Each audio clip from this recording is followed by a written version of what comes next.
ভিডিওটা পোস্ট করতে একটু লেট হয়ে গেল। হাজব্যান্ড চলে এসছে ধানবাদ, এবার পালা কলকাতা যাওয়ার, বিকজ অর্জুনের ছুটি হয়ে গেল শেষ।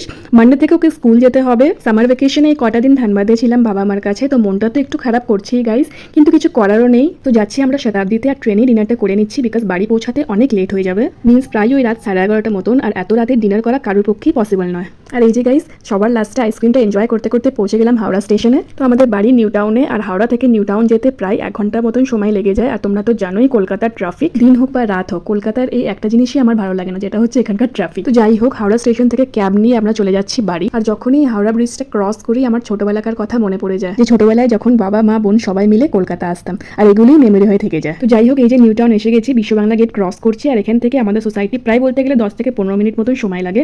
আর এই যে দেখো, অর্জুন শুয়ে পড়েছে। এন্ড ফাইনালি আমরা সোসাইটি এন্টার করে গেছি। এখন আছি আমরা বিল্ডিং এর নিচে, বাড়ি গিয়ে রেস্ট করবো গাইস। তো ফিরে আসছি নতুন ভিডিও নিয়ে। Till then tata.